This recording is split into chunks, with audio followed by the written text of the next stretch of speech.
This happened last year, when I was a senior in college. At that time, I was dating this guy named Daryl. Between the spring and fall semesters, I would usually go home and visit with my parents for a few days during Christmas time. But that year, they were traveling out of state, and I didn't want to go all the way out there. So Daryl invited me to come home with him when he visited his home, which I ended up doing. Daryl's parents lived way out in the countryside, which I'd never really been to before. When we finally got to the house, I remember seeing this little cottage surrounded by nothing but banks of snow all in this large field of nothingness. There wasn't much around, which I figured as it was a cottage area.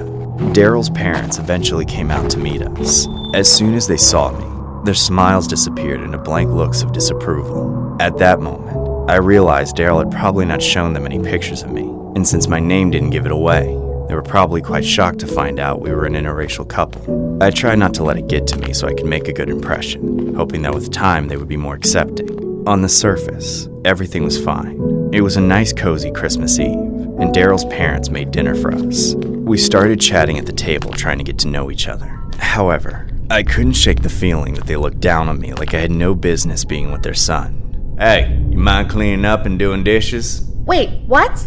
You're a guest in this house, aren't you? House rules. I guess? I just need to use the bathroom first. If you must, just remember to flush twice. I kept looking at Daryl to see if he would stand up for me like he would anybody else treating me that way. But in this case, he kept backing down to his parents. He repeatedly tried to smooth things over when talking to me, but things kept stacking up. That evening, they made me sleep in the guest room separate from Daryl. They said it was immoral for an unmarried couple to sleep together in the same room. I don't know why, but I could just tell by the way they said it that they were trying to get under my skin or something. When I started getting ready for bed, I noticed that the doors in the house had no locks except for the front door. That meant there were no locks to the bedrooms or bathrooms. I considered blocking my bedroom door with something, but then I decided not to on the chance that Daryl might sneak into my room. I turned off the lamp and went to sleep. But I couldn't sleep as my mind was racing the entire time. I just couldn't wrap my head around why Daryl's parents were being such assholes to me. I really contemplated on leaving, but decided to just get some shut-eye and hope tomorrow gets better. Later in the night, I heard footsteps outside my door. Someone was clearly awake, but I had no idea who it was, since the room was pitch black and I was sleeping alone. My hearing was at its height. I could tell that whoever was walking had stopped outside my door. For a moment, my heart fluttered as I expected Daryl to open the door and come in or something, but nothing happened. It was as if whoever was there was just standing outside the door. There were slits on the bedroom doors, so it was possible someone was watching me. It was too dark to tell, so I tried to ignore it and get some sleep. The next day, Christmas Day, was no better. It was actually worse. I was sitting on the toilet in the morning when all of a sudden, Daryl's dad accidentally bursted in.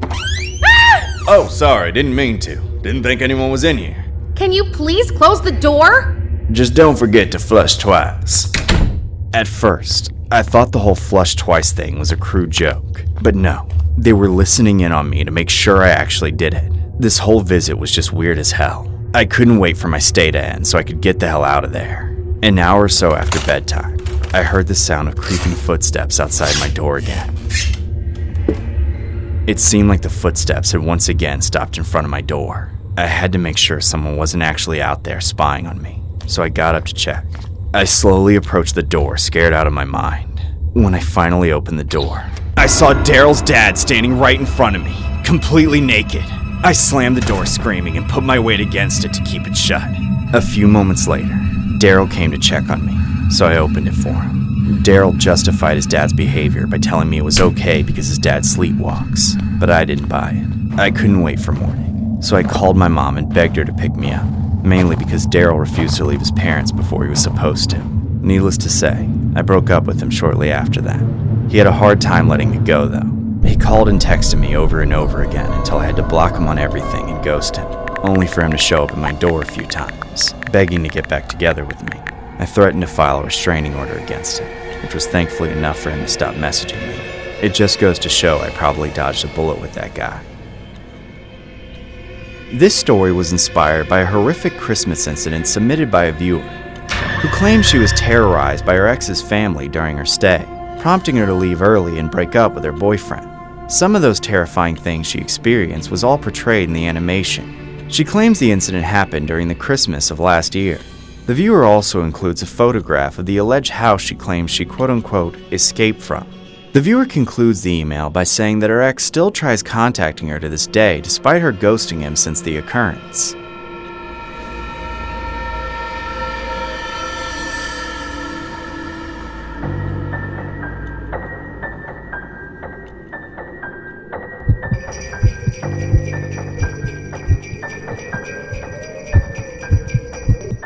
This is downright one of the creepiest incidents that has ever happened to me. It happened around Christmas, and I get it. Everyone loves Christmas. It's supposed to be the most joyful time of the year or whatever. I used to love it too, until what happened. Now I'm lucky if I can make it through that time of year without having nightmares. It all happened a couple of years ago when I was in high school, and it was the last day of school before winter break. Most of my friends were skipping school that day to go out and have some big snowball fight in the park.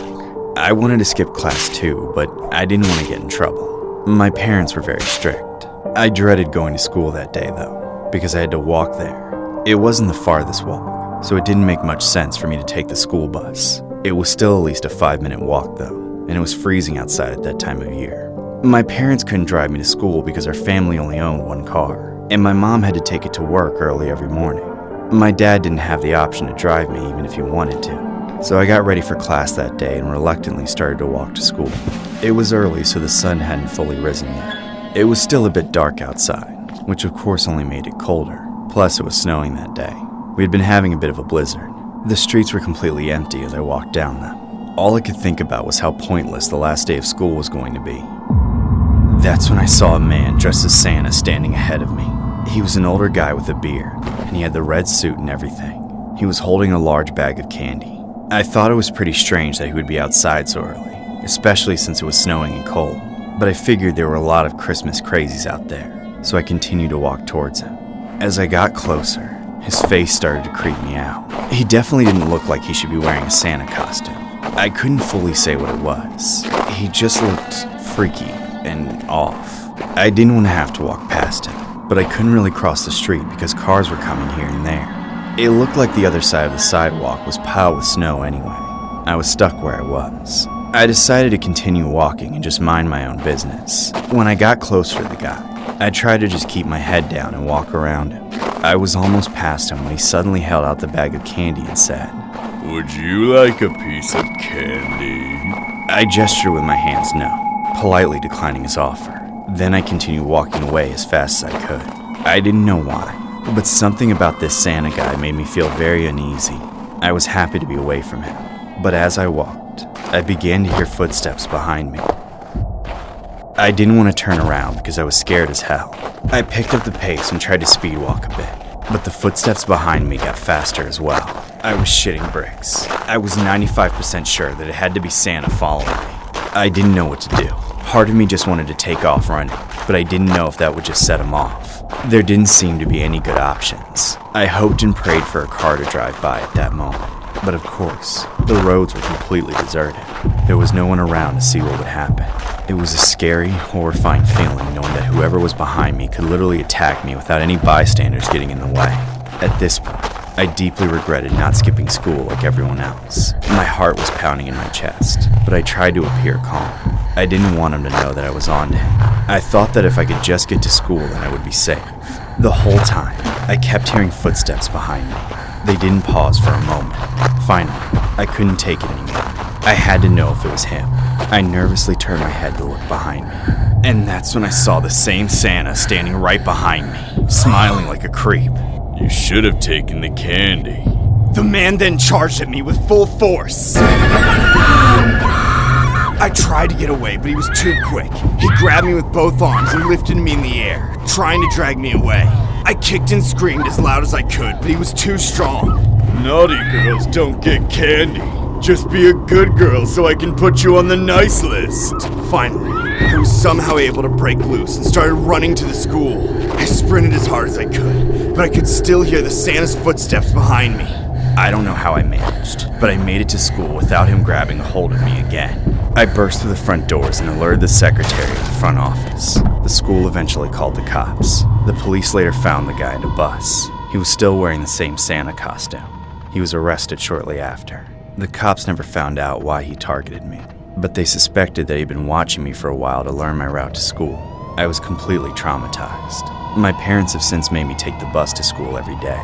They're too afraid that the man will return. It's hard for me to even see a guy in a Santa costume anymore without picturing that man's face. I'm just scared as hell of being attacked again. This story was inspired by a horrifying incident regarding an attempted kidnapping that occurred in 2009 in Parma, Ohio. The culprit was a 46-year-old man named Anthony Russo, who was dressed up in a red Santa Claus suit and carrying a box of candy canes and a unicycle decorated with bows, bells, and a Santa gift bag. He jumped out of some bushes and began following a young female teen, whom he tried to grab several times. The girl got away and called police from a nearby convenience store. Russo was later found on a Cleveland bus, still in full costume, and immediately arrested. He was jailed and charged accordingly.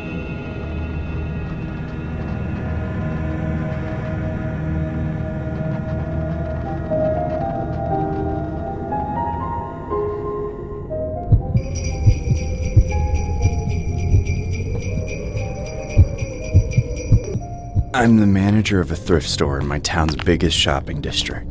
I go the extra mile for my store as I hope to own it one day when the current owner retires and sells it.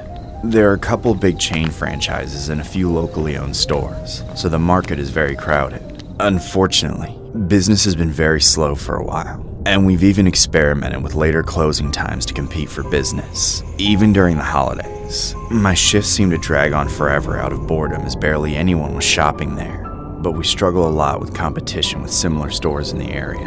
I never would have expected 5 years ago when I started this job just how cutthroat the other thrift store owners would be. During the last holiday season, I decided to invest in some nice decorations for outside the store to draw in more customers. It seemed to be working. Business started picking up, and revenue from November and Black Friday doubled compared to the previous year. I was very excited about it. Then, a week or two into December, I was working on things around the store about an hour from closing time when I saw a man outside dressed as the Grinch. He was standing right up against the glass just a few feet from the door, but when it slid open for a customer to come in, he didn't follow. He didn't even move. All he did was stare directly at me. I got creeped out, but I tried to play it off as some kind of joke. I went about my business, and later, when I went to turn off the open sign, I saw him still standing there in the exact same spot. By then, he started twitching like he was on crack or had frostbite or something. The guy had this huge, creepy smile on his face. I was petrified. He'd been standing out there staring at me the whole time. I started freaking out when I realized I was alone with him. I had sent my last worker home 20 minutes earlier. I couldn't think of any reason for this guy to be out there. If it was some kind of joke, he would have moved on long ago. If he was a tweaker, I don't think he could have stayed still for that long. All I could think was that he was some kind of freak with ill intentions, and I knew he was waiting for me. I tried to ignore him and went around to do all the closing tasks, which didn't take long. And when I came back to the door, the Grinch was still there. I was absolutely dreading going out there with him. I was worried he was going to try to get into the store and rob the place, but I really had no option as I had to lock the front door before leaving. Going against my gut instincts, I stepped outside to close up, trying to make small talk with him. Hey, aren't you cold? You've been out here a while. The Grinch didn't budge. He stayed totally quiet and just kept smiling and staring at me. You're pretty committed, aren't you? My customers must have thought you were part of the decorations. Have a good night, okay? I was ready to start walking home, but I wasn't about to take my eyes off the guy until I got a good distance away from him. So I walked backwards and kept eye contact. As I walked, I thought about calling the cops, but the only crime he could be committing was loitering, and I hated the thought of someone getting in trouble during the Christmas holiday, so I left it alone. Then, just as I was turning around, he started sprinting straight at me. Ah! I shouted for help and started running away, but he caught up and tackled me to the ground. The freak then opened his mouth and actually tried biting me. Get off me, you freak! Get off! No, no!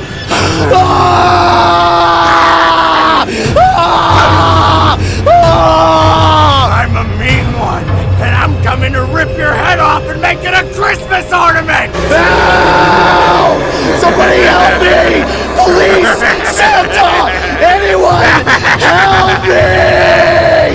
then used all my adrenaline to kick him off me and run away. I eventually made it home and called the police. A while later, I was told to make my way back to the store for a statement.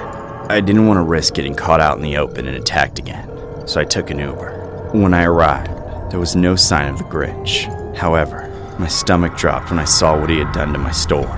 The glass doors were shattered, and all the decorations were either missing or destroyed. We checked the cameras and saw all of it, all the destruction and malice. Since then, the police and a group of local volunteers have made the case public. Images of the man in the Grinch suit have been posted online to see if anybody can identify the person responsible, but unfortunately, the costume hindered any results. However, I've since had my suspicions that it was one of the other thrift store owners in the area. Any extra business we get is business taken from them, so I think one of them wanted to take a bite out of me for taking a bite out of their profits.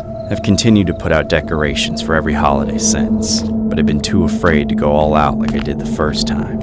As the holidays approach, I'm even more anxious that something like what happened last year will happen all over again. The story was inspired by a weird, creepy incident that happened around December 11th of 2023. The Lafayette, Louisiana Police Department are turning to the community for assistance in apprehending a suspect who seems to have taken a page out of a classic Christmas story. The individual in question committed the unusual act of theft while dressed as the iconic character the Grinch. The suspect entered a business at 1118 Coolidge Street. The perpetrator, dressed in a costume resembling the Grinch, a character known for stealing Christmas, poetically lived up to this fictional persona by taking Christmas decorations from the front of a business. The value of the stolen goods is estimated at $70. This theft, though relatively small in monetary value, has struck a nerve in the community, especially during a season that symbolizes goodwill and kindness. Although the jokes write themselves here, the Lafayette Police Department is treating this case very seriously and is urging anyone with information about the identity of the suspect to come forward.